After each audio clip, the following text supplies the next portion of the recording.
But before we get into the actual video, I want to show y'all this clip, man. This is why they're going to continue to lose, and the GOP might just continue to win forever because of clips like this, man. You know, and it's sad that people have to that people are this deranged, and this is what's wrong with the left wing media. This is what's wrong. There's this sense, right, that whiteness, right, is under threat. The demographic shifts. The country isn't what all of these racially ambiguous children on Cheerios commercials are confusing the hell out of me. Right? Hey, a lot of people voted because their life's too damn expensive, and it was here, and they voted for. You're telling me, Stephanie, that all of these people who believe that their lives are, that bread is too high and eggs are too high, that they voted for a convicted fella, a guy who said we can grab the pea. I think that a lot they voted for this listen, guy. I'm not defending it, but I think there are tons of people that don't pay attention to, and I'm not defending it, don't pay attention to politics at all. But while we live in the most prosperous country in the world, people are saying life's not fair. I'm not doing well. My son's still living in the basement. I can't seem to get a job. I don't like the status quo. I'm voting for something else. And he was I the person. love you to life. I love you. But I do not believe that. I cannot believe that. And the reason I think you believe it is because you don't want to believe that that's what's really motivating them. It's always the case. People don't want to believe what the country actually is, because if they believe it, they're going to have to confront what's in them. I don't believe that. They voted for a crook, a person who they know is stealing from, just doing everything to undermine the so-called country that they love. And then they're telling us the BS that it's economics. We know that's not true. Yeah, this is why they're gonna continue to lose. Yeah, and MSNBC should be ashamed of themselves. And we want to thank MSNBC, CNN, ABC, the whole alphabetic order, the whole fake news. And it's time to drain the swamp. The people have spoken, and we know what's been going on, man. And it's content creators, independent media that have been exposing all this crap. We've been exposing all this crap, man. Millions are struggling and dying, have died, just trying to get by in old sweet America, our sweet apple pie democracy. And you got clowns that come on here and say this crap. Deranged. And it's people like this fella here that played that gave Trump an even bigger win. Because what have we seen on MSNBC, the CNNs, the ABSs, the CBSs? They've had more viral takes for the wrong reasons this election cycle. You just can't make it up, y'all. I want to show y'all that, man. A lot of people are posting it, talking about it, and I wanted to just bring it to y'all attention. What do y'all think about that? Comment down below, man. Y'all know we keep it real on here, but it's just ridiculous, man. You know, Kamala Harris and Democrats didn't just lose tonight. The left-wing media lost. CNN, MSNBC, New York Times, Washington Post, they lost too. They tried to manipulate us. They lied to us. They spoke down to us. They insulted us. And we told them to go pound sand. Boy, oh boy, oh boy. You just can't make it up, y'all. You just can't make it up. You know? You just can't make it up, man.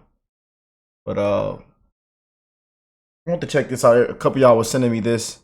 And it already has over millions of views. MSNBC guest makes wild claim about Joe Rogan. And there are people in the comments saying Joe Rogan needs to sue them once again. And there was a whole lot of going back and forth with Joe Rogan this election. It was crazy, man. But that endorsement was that 3-hour him and Vance going on there, and Elon Musk. And then that endorsement was very, very powerful. and played a huge, Joe Rogan played a huge role in this election as well. Speaking against the corruption, and exposing the corruption as well. So huge shout out to the Joe Rogan and his podcast, man. But hope y'all are well, man. How y'all feeling? Happy week. Hope y'all enjoying the weekend, man. Having a good, happy weekend. Spend time with your loved ones, man. Checking in with the family. Check on your people. You never know what somebody's going through. Prayers. So we don't know what to expect from now to January. We don't know what to expect, man. These are some crucial moments, right, that we're going to go through. And we're going to continue to bring you updates. But let's check it out. I do a thing called a weave. If I start a story, what you do is you weave things and you do it. I always got more publicity than other people. And it wasn't like I was trying. In fact, I don't know exactly why. Maybe you can tell me why. Oh, I could definitely tell you. You said a lot of wild Maybe. What would you say to them? Kids who want to pursue their own version of the American dream and try to achieve their wildest dreams and make it all come true? I would say very simply, honestly, vote for Trump. 47th president-elect Donald Trump gained much-needed support amongst young Gen Z and millennial voters this election. Is his son Barron Trump a key reason? Joining us now is the host of the Bongino Report Early Edition and my daughter, Evita Duffy. Evita, great to have you on. So let's just talk about Barron Trump, but also sort of in a bigger picture, the role that podcasts played in this election, particularly with the mail vote. Yeah, well, what Barron did, advising his father to take the non-traditional media route, was really an amazing decision by the Trump campaign. Harris did not fill in that gap in the same way. And I think that's why Trump did so much better with young voters than he even did back in 2020. And it reflects changing media landscape at large. You have social media and podcasting, like you guys have at Fox Station, increasingly being more powerful than traditional media, particularly among young people. So Barron helped Trump meet young people where they're at, and at a really unique time, because a lot of young men, particularly right now, are revolting against the culture, against our institutions that hate them. And that's why this election, which was supposed to be the revenge of the woman, instead became the year of the man. Trump's support among men surpassed Harris's among women, 22 points to 14. Trump rallied low propensity young male voters, the frat boy vote. And it's not a meme vote either, right? People kind of think, oh, they're voting as a joke because Trump is funny. Young men are looking at their future and it's bleak. There's a hatred of masculinity, economic ruin, war, and they went with Trump, who represents really a middle finger to the culture and institutions that are suffocating and demonizing them. Evita, it's you mentioned kind of the characterization of men. Here is an example of that. A political analyst on media ecosystem, how that media ecosystem is turning men into fascists. Watch this. What they have done in their online media ecosystem is build a radicalization engine, literally the way militant groups do around the world, that takes people from relatively low-level annoyances with the world. Why are eggs so expensive? Why is my kid learning this new thing in American history in school that I didn't learn? And then moves them through YouTube videos, through podcasts, moves them from that annoyance all the way slowly to a full-blown fascist politics. It's an elaborate multi-billion-dollar infrastructure, and there is nothing like it on the pro-democracy side. We don't have when a man is just lost and lonely and not yet radicalized, we don't have the equivalent of Joe Rogan and Jordan Peterson to move that man in a feminist direction. By the way, we should educate men that it's actually really great to live with a strong woman who makes money. It's actually easier. Life is easier. The fascist ecosystem needs an alternative where we can feminize men, Evita. That is one of the most hilarious sound bites I've ever seen, because the only reason why... Hell, MSNBC has had hilarious sound bites this whole election. This whole fucking election. CNN, MSNBC, ABC, all of them. All of them, man.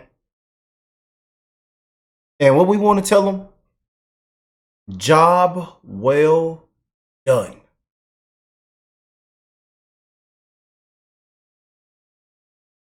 right wingers have a lot of power on in the podcast sphere and alternative media is because the legacy media, people at CNN and MSNBC, have been excluding right wing voices for years now. MSNBC and CNN, they want to know why you guys don't have a Joe Rogan. Because you did have a Joe Rogan. His name was Joe Rogan. He was pro-universal healthcare, pro-trans rights. He was a Bernie bro. And they have excluded anybody who doesn't fit in their specific political box for so long that we've gone in other routes. This is why young people are going for alternative voices. Everything in that clip is wrong. Yeah, I know. Like every single thing in that clip is wrong. This whole idea that there's a right-wing echo chamber that's been built over time to service men and move them to the right. To radicalize them? Joe Rogan was on the left. Like, you did have the biggest podcast in the world. It was named Joe Rogan. And you ostracized him like you did Elon Musk and RFK and everybody else. And most people don't know that they were all more leaning toward the left, more on the liberal side, you know. And this is, I keep telling you, this is where they lost a lot of people over. And I told y'all what was going to happen, man.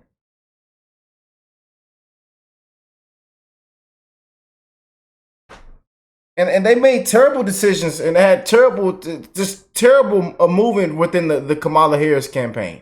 Just being honest.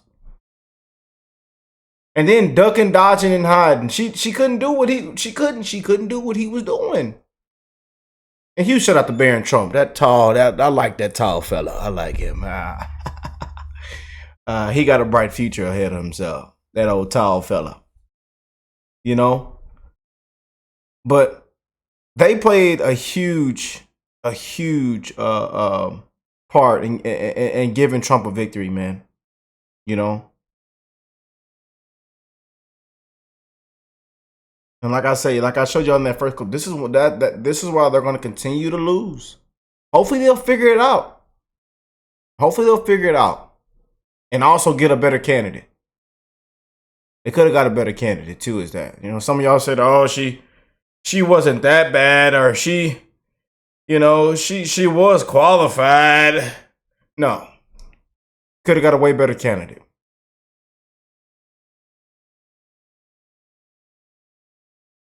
Time. Final thoughts, Evita. Well, I'll just say that this has been happening for a long time. Young men have been moving away from the left for a long time. If you're an 18-year-old male, you were 11 during Me Too. You had the demonization of men for virtually as long as you can remember. You had during COVID, the schools shut down, no school dances, no sports. Young men have felt the real wrath of the left, and they're moving away in really extreme numbers. And it makes sense. And it's not fascism. It's just that Democrats have lost their way with young people. All right, Evita Duffy, thank you so much for being with us this morning, Evita. I'm Steve Deuce. Yeah, buddy. Boy, it feel good to come out on the winning side. Boy, it feel good. Oh, man. I tell y'all, man, it's been one hell of a campaign. It's been one hell of a last couple of months. I tell you. To see how this thing played out, man. But, you know, after all the mocking, shaming, belittling, insulting, you know, it feel good to come out on the winning side. Y'all pissed everybody off, man. You know? Y'all pissed everybody off. And the things that really, that people cared about the most, you know? They didn't focus on that. You know? We people are struggling. People are making life decisions every day.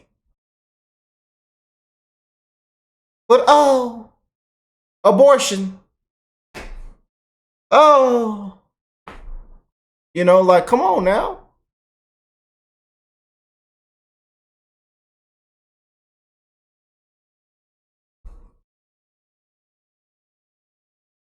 And when you look at the policies, you know, people really got to thinking like, wait, what am I doing over here? Saying, man. Y'all done ran people out of there. Anti-Trumpers, never Trumpers saying, wait a minute. The hell with J6.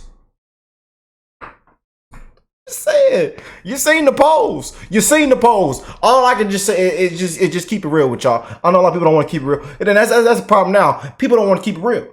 People don't want to run away. They want to hide, duck and dodge. They want to run around. They don't want to, actually understand and go through.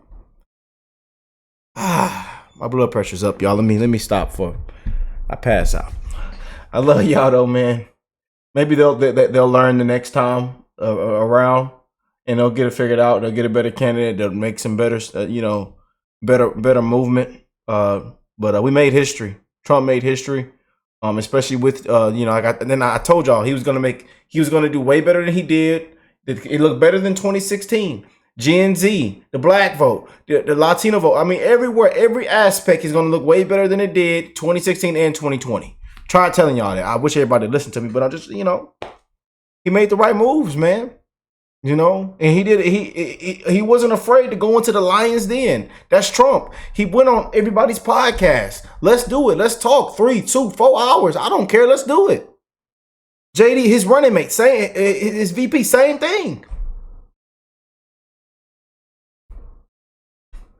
All I can say is when we end this video, because we finna end the video right now.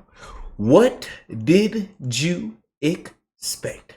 I love y'all, and I'll catch you beautiful people in the next one, man. Peace and love, y'all.